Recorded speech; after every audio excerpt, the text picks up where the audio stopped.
This podcast is brought to you by the Association for Coaching, one of the world's leading international professional bodies, which is advancing coaching in business and society worldwide. I'm your host, Jen Kidby, and in this series, I'm delighted to explore how leaders can bring coaching mindset and skills into their everyday leadership. I'll be discussing these themes with authors of the Association for Coaching's new book, Coaching as a Leader. Our aim is to inspire and equip you to help leaders strengthen cultures at work for future generations to thrive.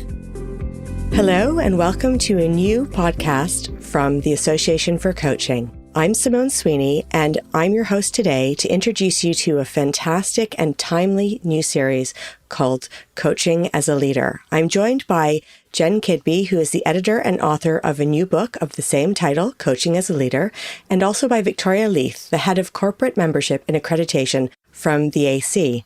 Victoria is helping and focusing on coaching as a leader, and Jen is using her wealth of experience to focus on something that is very important as we think about what a leader should be today. This is a topic that is very near and dear to my heart, so I was delighted to be asked to host this initial series, and I'm very excited to introduce you to Jen and Victoria. Thanks for joining me today to introduce the series. Thanks, Simone. Great to be here. Yeah, great to be here, Simone. Really excited for the conversation ahead. So to get us started, tell me what leader as coach means. Wow, that's a big question to start with. A great place to start.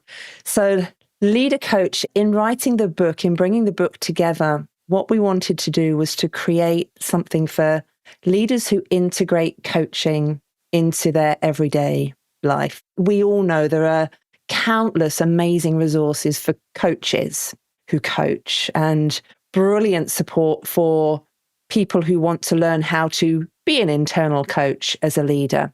The gap that we saw was for leaders who may not be doing coaching, but they want to bring it into leading meetings, setting strategy, managing performance, engaging people, helping people get unstuck, and all of those amazing coaching skills and coaching mindsets, but to bring them into everything, not just when I've suddenly put my hat on as a formal coach.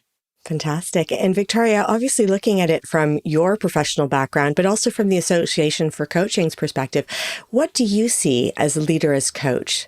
Yeah, I think it's about moving away from the traditional top-down directive leadership style to one that develops and nurtures and enables talent. Something that's rooted in collaboration, development and continuous feedback. I've come prepared. I've got the AC's definition of a leader coach as well. So the Association for Coaching definition is a leader coach is someone who applies a coaching mindset or coach approach to get the best out of talent, enabling growth for future success and to achieve collective business and team performance, and somebody that inspires, enables others to adapt to constantly changing environments in ways that unleash fresh energy, innovation and commitment. And it's about strengthening cultures at work for future generations to thrive. Another important aspect of leader coach, even with the term itself from the AC's perspective, is from a membership and accreditation point of view, it's for people at any level. It's very inclusive.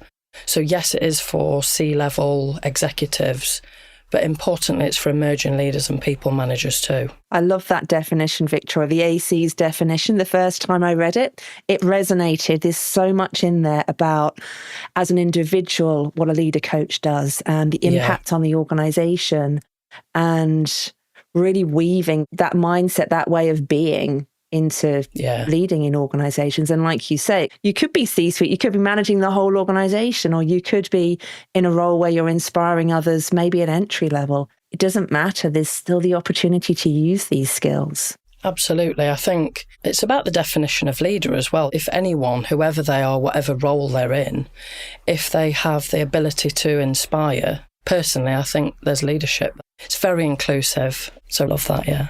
It sounds also like a very timely book and series, and the focus from the Association for Coaching is a fantastic support to also broaden the reach of it. And I work with leaders today as a coach, and I was a leader for more than 25 years.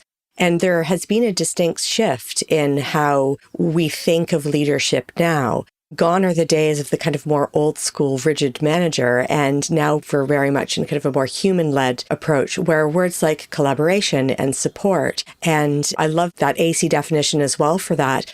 There's a deep sense of motivation, of nurturing and supporting people to be their best. It's not a directive function anymore, leadership. It's much more nurturing and dynamic. And you spoke in, Jen, to how the book really speaks to this gap right now about resources for leaders. And both of you have shared some of the people who might be interested in the series as well as the book, Coaching as a Leader, from CEOs to emerging leaders to those who might have been in a middle management role for some time. What is the best way for someone to engage and navigate through the book in order to get the most of the coaching as leader theme? I can remember the very first conversation, Victoria, it was you and I and Catherine, and we talked about what do we want this to be? And we very, very quickly landed on, we want it to be really practical things, tips that people can take into their leadership every day and outside of their organizations as well. Leadership isn't constrained by organizational boundaries. If you're a leader,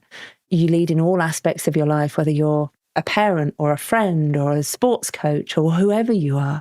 And so within the book, we wanted it to really bring to life through stories. There's so many stories, so many examples in there. It's having read it many times through the proofreading process. Each time there's something new in there that I spot. That's another practical tip. And Simone, just as you are asking your question, my mind went back to when I first started my career. And you're talking about how leadership has shifted from being that top-down, very much hierarchical leadership. And in preparing for this podcast, it's really got me thinking, who are the leader coaches I've known and the stories and the examples I've seen, but also when have I experienced being in an organization where that was not the leadership style? And definitely the beginning of my career, I can remember there was one organization I worked in and it was led by fear. It was led by fear of needing to be on the right side of the head of that department. And I can still remember sitting in the middle of the open plan office and hearing him from his office shouting at somebody who'd gone in to ask him something. And this is the thing, nobody batted an eye. That was normal. And then I think about some of the leaders I've been able to work with since then and some of the organizations that I've had insight into. In my career, I've worked both within organizations and also as a consultant. I spent 10 years in consultancy where I felt I really grew up professionally. And I've seen so many organizations where the leadership integrates what we're talking about here, whether it be in the questions that they ask or making sure everybody's got a voice.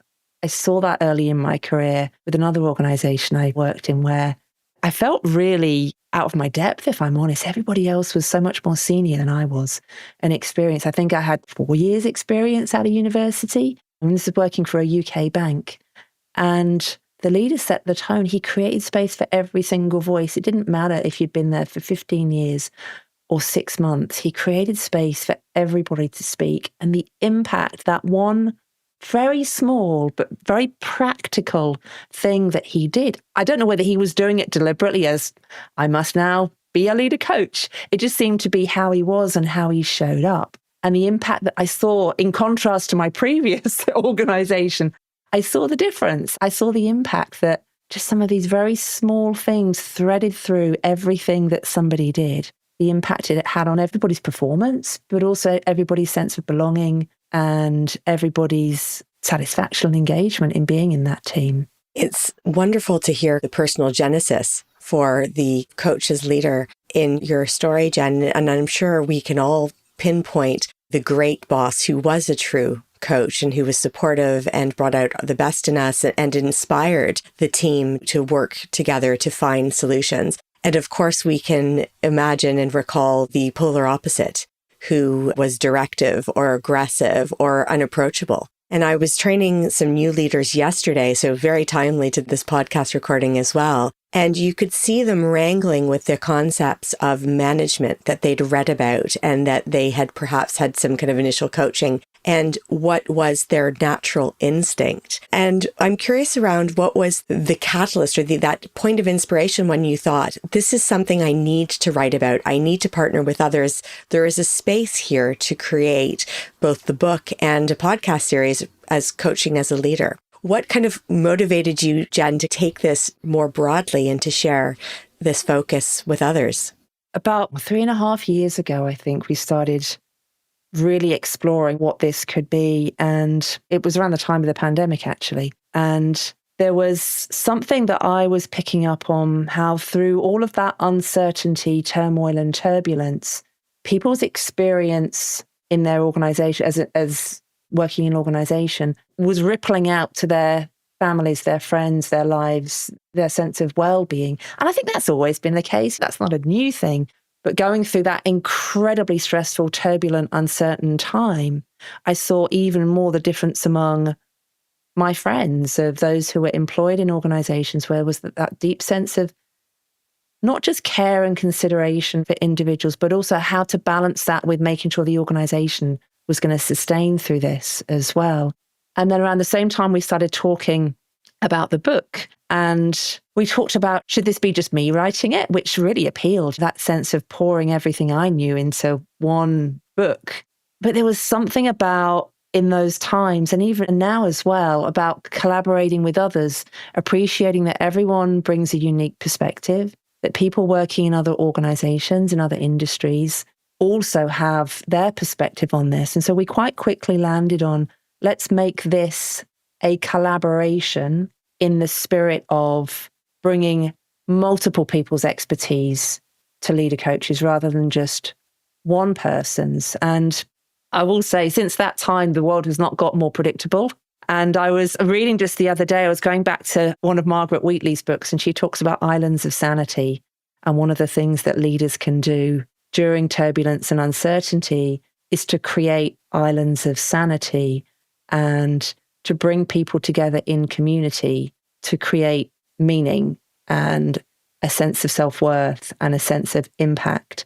And more, I see that's the opportunities that leader coaches have, is to create those islands, whether that island is their organization or their team or their department, but they have that opportunity to create that space when the world is as it is. Work can be something meaningful and secure and safe and a source of great joy and satisfaction for people.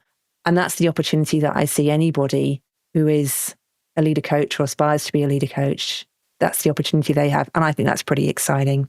Fantastic. And I love how you ground that in the experience of the pandemic, which for many people was a watershed. And at the time I was leading a very large team based in 12 countries, so very complex and different experiences of the pandemic at the time, including a good few of my people in China. And the volatility and the uncertainty and the ambiguity as well that everyone was dealing with, almost kind of your classic FUCA situation, was playing within that. How we led and how we came together as a team really profoundly shaped that. And I was very fortunate in the leader I had, but I have coached and partnered with a lot of people, both as a coach and before my time, whose experience of the pandemic was dictated by their leader, and not in a good way in a lot of situations. So that does seem a watershed moment for a lot of people. But I'm also curious, Victoria, as to why this was the right time and the right opportunity to focus on this from the Association for Coaching's perspective. Because obviously the reach and the connections that the AC could bring to it is a wonderful amplification. So what really motivated you to get involved with this program? We launched actually Leader Coach around 3 years ago. And we actually started out with a Leader Coach task force where we included stakeholders from within the AC, within 20 plus regions, and we invited people from some of our corporate members as well to create what Leader Coach is. And it was fascinating to see how it evolved, in the sense of the initial seed was about coaching for leaders and the next phase in their career. So CEO moving on to coaching, for example. But very fast, it became something that was really inclusive, like I shared at the beginning. It's not just for C-suite and execs. It's about people that want to become the best manager, the best leader. From an AC perspective, we believe that coaching should be embedded at all levels of leadership. And I would say it would be amazing to have coaching become a core leadership competency to shape how leaders engage and develop and inspire teams. Why now? I think, segueing on from what Jen said there, the VUCA environment that we're all in now, and that is even in the definition of a leader coach, working with complexity, hybrid working, AI working now. So yeah, there's a lot of complexity going on. And I think there's new team dynamics within leadership now from the pandemic as well. So I think it's perfect timing. It seems like the stars have aligned brilliantly to bring this opportunity to forward. And certainly there is so many kind of practical tips and food for thought in the book. I was privileged enough to have a sneak peek of it before it's more broadly released. And I know that this will be a really great resource for anyone who is curious as to how you can develop your leadership with the coaching aspect. And certainly when you think of leaders who are wanting to develop their skills or who are maybe moving more into initial leadership roles, coaching should be one of the competencies that are included. Certainly, it's something that I focus on in my work. But you do find in that, in my experience, and both of you as coaches as well, you can perhaps relate to this, that some people will take to coaching naturally, that support, that encouragement, that room for curiosity and exploration from the leader to encourage their team member,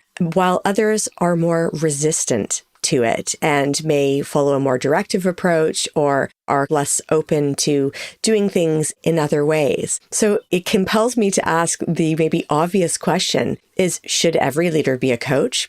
Or are there kind of minimum criteria or considerations that people really need to be open to before embracing this and having it become what should be a core competency? My experience has been it actually starts with the organizational system, the organizational strategy and culture. Because there are some organizations where their strategies and their cultures, they're actually not conducive to bringing in leader coach capabilities. And that doesn't mean that any one individual can't do that.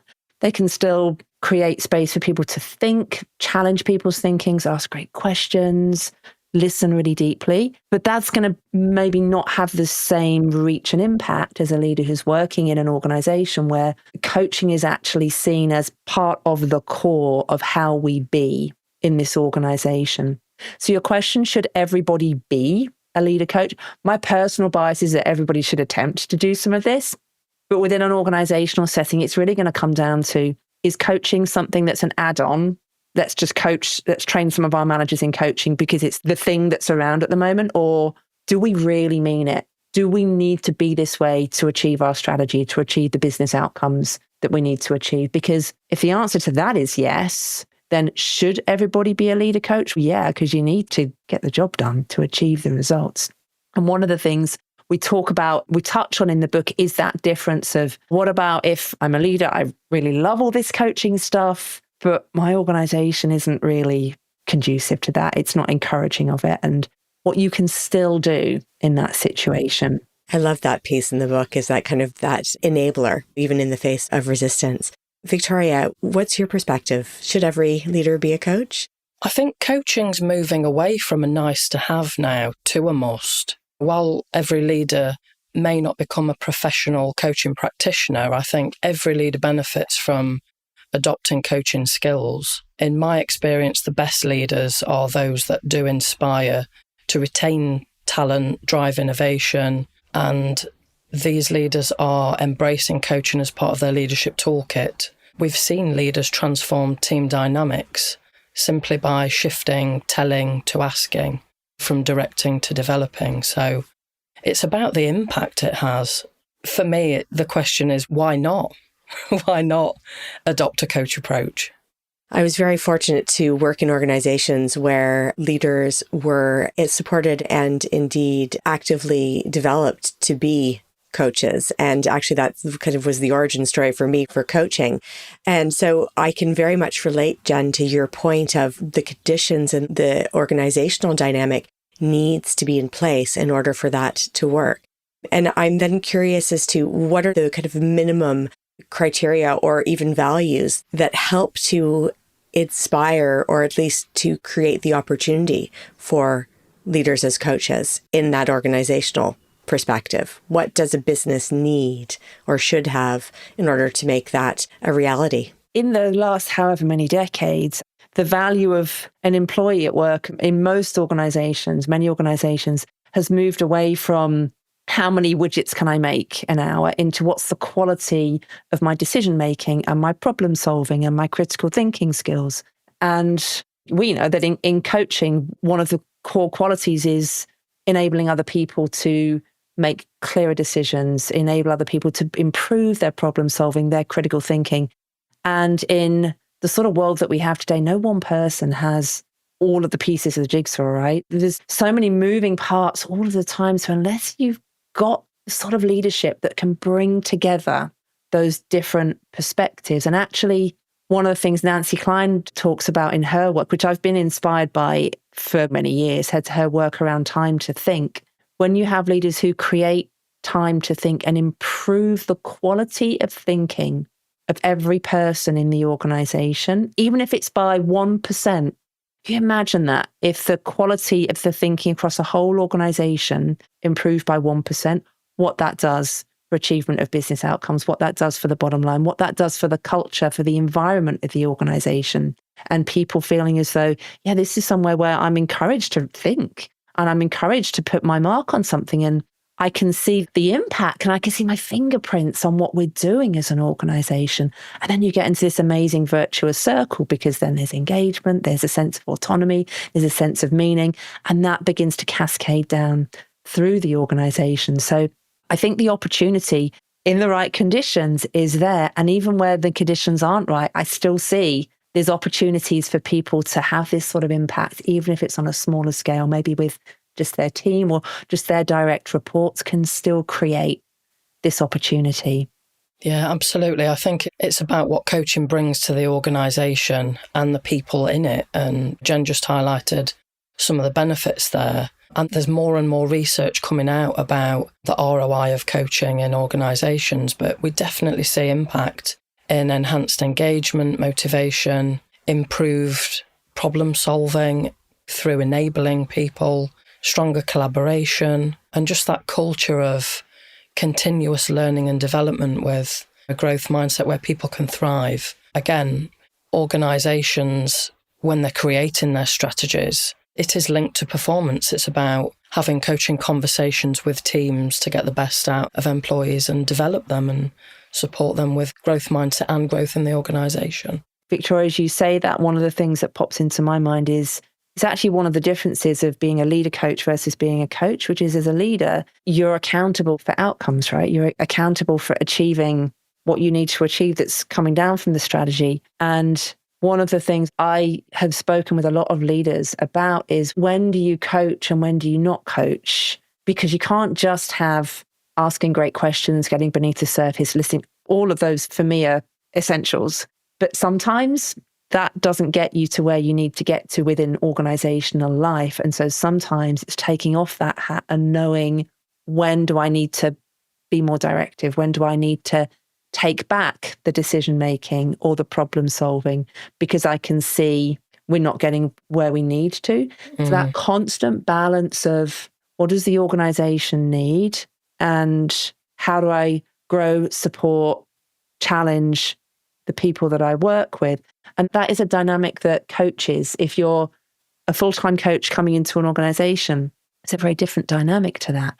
So one of the things that we talk about in the book, in fact, there's a whole chapter on technical expertise, and when do I lean on my technical expertise and when do I let that go and help somebody else to learn? And how do I leverage my technical expertise to be a better leader coach? Because this whole area fascinates me, of when to let go and when to step. It's something personally I'm still learning in my leadership, is when to step in, take the reins back, when to let it go, when to balance what I'm seeing my team do and against the organizational system that we're in. And there's, in one of the other chapters that looks at leadership and leader coach in the team environment, also explores, what do you do when someone in your team doesn't want to be coached? They're not responding. particularly in a different sort of culture, a different society where maybe leadership is seen as having the answers. And as a leader, if you're asking me what I think, does that mean you don't know the answer? And is that different to what I expect from a leader? And there's so many fascinating dynamics that leaders are having to navigate all the time, and sometimes different day to day, about when do I draw on this well of skills and mindset that maybe I've learned through a coach development program, and when do I choose to not do that because it's not actually in the interests of what we're trying to achieve together. It's fascinating, keeps me endlessly engaged and entertained in the work that I do. Yeah, absolutely. I think globally as well, the culture at work is different. It varies in different cultures, different countries. And yeah, it is fascinating. As you say, Jen, not every person wants to be coached by their line manager or their leader in cultures maybe where, or even the organisational culture is cutthroat and knowledge is power, and people might be uncomfortable with what they may perceive as oversharing, for example. But yeah, I think it's that continuous element for leader coaches to constantly want to grow. And for leader coaches themselves, there's an investment piece around wanting to make a positive impact as well. I think the root of it is, for any manager or leader that's listening, it's fundamentally about wanting to make a positive impact with people, teams and organisational culture. But yeah, there's always challenges and intricacies. You've both explored a lot of different competencies that a leader coach needs to have. And certainly the sheer breadth of them suggests that flexibility and adaptability and great relationship skills are critical to that. But through your experiences, both in your professional lives, but in the work to support leaders as coaches, what do you see are the key skills or behaviors that the most effective leader coaches possess? I would say active listening, truly hearing what's being said, and importantly, what's not being said, the unsaid element, powerful questioning, and for the person themselves to prompt deeper thinking rather than, again, trying to provide answers, empathy and creating that psychological safety and building that trust, whether it's with an individual or teams, self-awareness, and understanding your own personal biases and triggers, and accountability for others in the sense of helping others take ownership for their own growth as well. Yeah, Jen, any other builds? I'm smiling because as you're sharing, I'm looking down at my notes, go, yep. A couple of things that I would add, maybe on the mindset piece, is that sense of being curious, not judgmental. And anyone who knows me knows that I'm a huge fan of Ted Lasso. Love Ted Lasso. I always try and build Ted Lasso quotes into the work that I do and have little bits of paraphernalia all around, because I think that TV series is just a masterclass in leadership and actually in leader coaching. If anyone wants to see what a leader coach is, watch Ted Lasso. Yes, exactly. The reason I mentioned Ted Lasso is one of the mindsets that I see is about being curious, not judgmental. And I know it wasn't originally Ted Lasso who said that quote, but he does reference it a number of times in that series. But that sense of, I'm going to suspend my judgment and just ask another question. And I'm going to be curious and not assume I know what's going on with this person or this situation, and look at it from different perspectives to get a more rounded view, which is a skill, but it's also a mindset, right? To hold back when I feel I'm going to leap to judgment, to hold back and instead just to remain curious and maybe challenge my assumptions of what I think's going on. And I think another piece around mindset is to be open to being wrong, or to be open to not quite having the whole picture yet, which takes a lot of courage for a lot of us, particularly when we get to a certain level in an organization where got there through being right, through your technical expertise, through getting great results, to be willing to either say, I don't know, or what you've shared with me has changed my view, is really courageous for someone. And I think the stakes get higher the more senior you get in organizations. So I think that's an important part of mindset as well. The willingness to either be wrong or to not know, and to say that, and to be open to others' perspectives. And just one more thing I'll touch on around mindset is to see the role and the value that you bring is to accelerate others' capabilities, which again is different from an earlier point in your own career to get that point where your role as a leader is to develop and grow the next generation of colleagues or leaders has a big impact on how you show up then, right? Because it's someone comes to you with a challenge or a problem. If you're operating from that mindset, you're going to ask them a question to see if they can work it through for themselves and to help enhance how they think, rather than here's the answer, quick, get on with it. And sometimes as a leader, you've got to do that, right? If the other person genuinely doesn't know the answer to something or doesn't have the expertise, you've got to step in and give them the answer. But that mindset piece of my role here, the value I bring to this organization is to grow other people's capability, is a very different mindset. And I see that in a lot of leader coaches as well. I love the perspective that you're both bringing to those almost banner competencies for leader coaches. And I'll be so bold as to also suggest that vulnerability is a very important one for a leader coach, that ability to recognize different perspectives, to open up, to maybe be brave and do something different than a kind of more directive management approach may be. But what really strikes me in what you're both speaking to is that so many of the behaviors and skills you've spoken to fall under the umbrella of emotional intelligence, which is something that is also explored within the book. And I'd love to understand more about how that richness of emotional intelligence can be cultivated, because in some cultures, there is a great deal of pushback to the notion of, and business cultures there rather than a more traditional one, that notion that emotion maybe doesn't have that place in leadership or within a particular organizational setting. What can people do to support their development in that space to really lean into being a leader coach?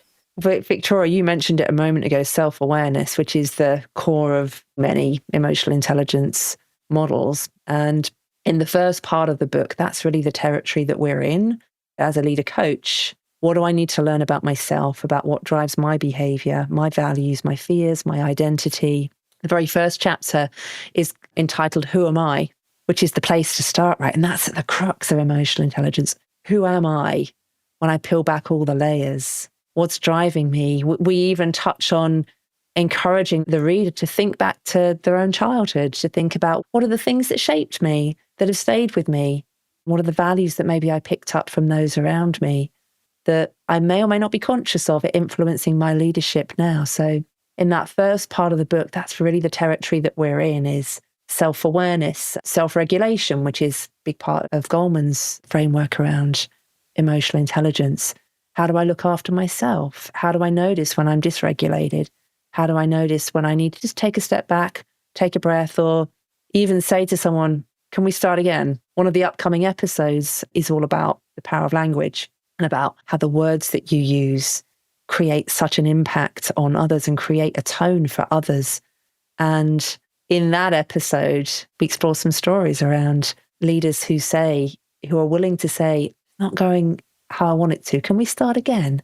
And I think that's part of noticing in the moment, having that awareness of how is this going? What's going on for me right now? What's going on for the other person? And is this going in a useful direction, or do we need to maybe take a different tack right now?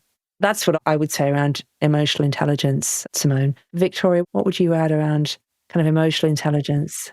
Yeah, I think emotional intelligence is absolutely foundational. And as you've said, Jen, managing your own emotions to be able to create environments, as you talked about in your kind of leadership journey or story, where people feel seen and heard and valued. And I'm sure everyone in some part of their life can go back to a time or an experience where people didn't feel heard or didn't feel seen.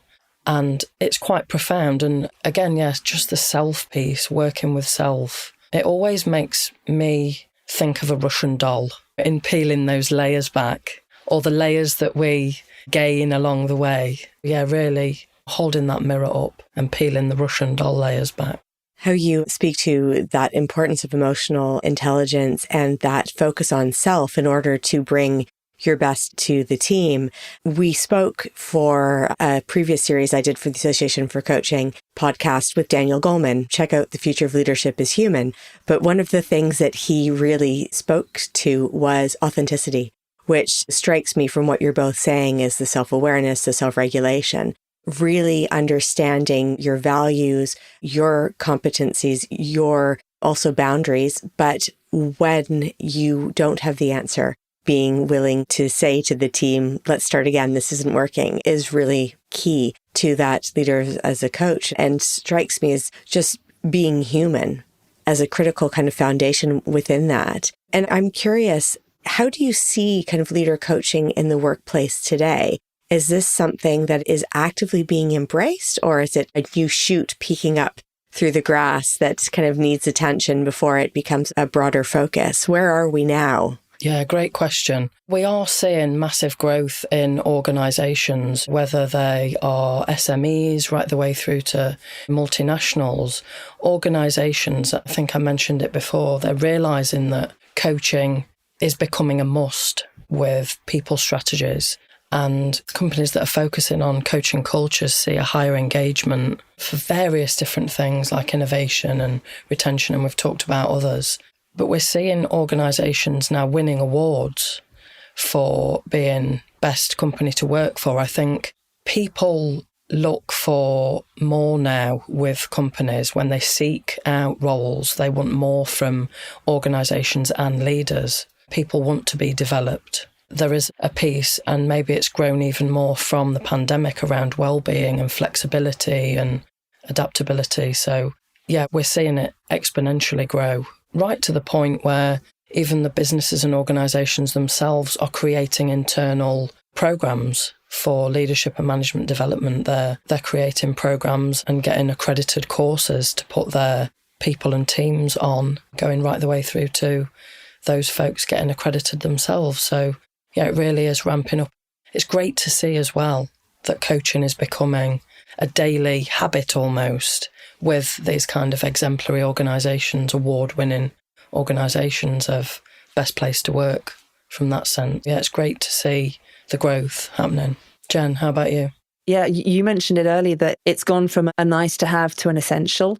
And that's what I've seen as well. Maybe 15 years ago, coaching was still in its infancy in this way of thinking about it, coaching as a way of being a leader. What maybe it was spoken about by a lot of academics, but the practice in organizations, I would say it was more of those groundbreaking, forward-thinking organizations were doing it, but it wasn't really part of the DNA of many. And I see that different now, where you don't have that. I think people are asking for it as well when they join organizations. This next generation joining the workforce, their expectations are quite different. And so that's driving a change from it being a nice to have to being an essential part of an organization's fabric. And as we said right at the beginning, with the sort of world that we live in today, things are not going to get more certain. And so having leaders who are able to create that sort of culture for people, to attract the best talent, to be able to deliver superior outcomes, to be able to outperform the competition, I see that only getting stronger and stronger. Yeah, absolutely. And I think one of the other factors as well is we're seeing more coaching in schools and colleges and in academia. So they're getting that fundamental infrastructure. And then when the newer folks come into the workforce, they're looking for, as Jen says, organisations that place emphasis on being coached and developed. Yeah. Certainly, it's a trend that should not be a trend. It should be something that's embedded and natural. And I think we all firmly believe that this is a step in the positive direction. But for a business that is not yet convinced, how can you quantify the business impact to introducing a more coaching style of leadership? My experience is if you're trying to introduce coaching because coaching is a good thing, which we all believe, that's not as powerful as here's the way in which coaching can help us deliver the strategy in a far superior way. That's the way to get buy-in. I'm sometimes asked by peers in other organizations, what's the program or what's the workshop? And it's not actually about that. You can take a coaching skills workshop and plop it into an organization. It has to come from what's the organization's purpose, what's the strategy, what's the culture, and what role does coaching play in accelerating how we achieve all of those things? Because then it's about a business decision rather than an HR decision or a coaching professional's decision. And then it embeds it into the wiring of the organization. And once you get there, you get transformational change once it's a part of everything rather than a thing on the side, a thing that we've added on for people to do if they're interested in coaching or we need to be doing it because everyone else is doing it. And I see that shift in a lot of organizations and people who I speak to in different organizations. Yeah, I think some of the organisations that I was just referring to as well, they've developed this over a long period of time. And the organisations have got internal coaching banks or internal coaches that can coach folks in the organisation. But I think if that isn't there, leaders themselves as individuals, they can do things themselves with their own teams. Starting out with, I love the curiosity piece that you said, Jen. I think, again, that's at the forefront of what leader coach is. And again, bringing it back to the leader as coach, not necessarily a coaching practitioner. Coaching can come in many forms, in many different types of conversations, like water cooler conversations. It can be something, if there are any leaders and managers out there listening now, take that step, be curious, shift from giving answers to asking questions, practice active listening and not just listening to understand or to respond, and encouraging the ownership again for people to find their own solutions. But yeah, I completely agree with what Jen said around the systemic organisational piece. Very important, I think, to see it exactly as you've spoken to both of you, is that coaching is an enabler in order to deliver against your business imperatives. It will help you to do so, as well as at the same time, hopefully create a more collaborative, a more effective organization that retains people, that attracts new talent because of the supportive atmosphere. There's a lot of benefits to introducing a more coaching way of leading. And you've both spoken throughout the episode, but Victoria, you've given us some very specific pointers there. If there are leaders out there right now listening who would love to lean into coaching, but don't quite know where to start, what are 3 things that they could do today, this week, to start to take on a more coaching-focused style of leadership? 3 things, that's a great question as well. I think summarising some of the points that we've all talked about is start with your self-awareness piece, hold the mirror up, have that mindset again. Like Jen said, it is about mindset. So shifting the mindset away from maybe what you have been doing and just have a go. There's so many resources at the Association for Coaching as well for people to get involved with. Too many to list or even mention. It's almost overwhelm of what's on offer at the AC to support that. But yeah, I'd really just dip your toe in the water. One of the offers that we have at the AC, which anybody can join actually, you don't have to be a member of the AC. It is a member benefit if you are a member of the AC, but co-coaching, or what we term for leader coach members as a leader coach coaching exchange. So again, it's for peers to come together to practice. You don't necessarily have to have had any formal training at all to come along to those sessions and learn about how we can develop those skills. Even if you're just starting out, right? You'll be with fellow peers that are in that same space. Again, all there for the right reasons to make that positive impact and to have a go. You can go into breakout sessions and be the coach and the coachee and get observed and get feedback. So yeah, I would say self-awareness. Any other points, Jen, that you would add? How do I build on that? I think you've nailed it. What would I add to that? I would add listening. Notice, what are you listening for? Are you listening to get into the conversation as quickly as possible? Are you listening to prove that you're right and the other person's right? Are you listening for the person's potential? So I think the first thing I'd say is just notice how you listen and what's driving how you're listening. And the second thing is be mindful of the questions that you're asking. Something really simple, shifting from closed questions to open questions. It sounds really basic. One of my colleagues says Sesame Street basics, but sometimes that tiny change can be really powerful to move a closed to an open question. And a third thing I'd say, something we touched on earlier, is be really clear about what's your purpose in the conversation or the meeting. What are you trying to achieve? And then that will influence and flavour how you're showing up. So get clarity on what's my role really here. And read the book.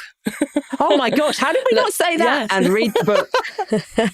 Absolutely. And that's the perfect segue, Jen, because the book is very thoughtfully laid out. And I know you collaborated with some wonderful specialists and experts in this space as well. So tell us a little bit about how the book is organized and excite people into picking up what is truly a wonderful resource for anyone who's interested in leadership, whether they're ready for the coaching style or just exploring. Thanks, Simone. So the first thing I need to do is say thank you to all of the authors, some of whom will be on this podcast series in the next couple of episodes and some who won't. They truly have brought the wisdom, experience, and humility from their own experiences into the book. When I designed and laid out the flow of the book, what very quickly came to mind were there were different perspectives, different ways of thinking about being a leader coach. So there's 3 sections in the book. There's the first section which looks at self, the second section that looks at others, and the third section that looks at organization. So that first section that looks at self touches on some of the things we've mentioned here around being aware of what's driving your own behavior, your identity, your values, your motivations, the pressures you feel to have the right answer, how you might grow through your leader coach journey. The second lens is about then how you show up with others, more on one-on-one and one-to-team relationships. So how do you integrate coaching skills, coaching mindsets into the employee life cycle? How do you use what you know to help people get unstuck if they're stuck in their thinking or their behavior? And how do you bring it into leading a team? So that second section is all about you as the leader or the leader coach in relationship with others. And then the third section is more about the organizational system, is how can you support and grow the organizational culture around coaching? How can you leverage and be leveraged as an internal coach if that's the way that you want to apply your coaching in your organization? And also, how can you integrate coaching into everything the organization does or everything that you do as a leader? So those are the 3 sections, because that for me very naturally grouped into the reality for leaders working in organizations. Great. And of course, today, Jen, this is just an introduction to the series of podcasts, which is Coaching as a Leader. So tell us a little bit to get the audience excited. I'm sure this conversation will have certainly whetted their appetite, but what can listeners expect over the next 3 episodes? So the next episode is going to be all about how do you balance that need to be technically proficient and also to be a coach, and how do you balance holding other people accountable whilst also for yourself keeping that coach mindset and skills and integrating the two. So that's going to be a fascinating conversation with the authors of that particular chapter, that balance of, what if I'm a coach? Am I allowed to have the answer? And what does that tap into? So that's the next episode. Then we have a really deep, wide-ranging episode on the power of language and how, as a leader coach, you can listen to the surface and the words that are being used, and you can begin to detect, what does that mean is going on at a deeper level for that person, and how do I respond to that?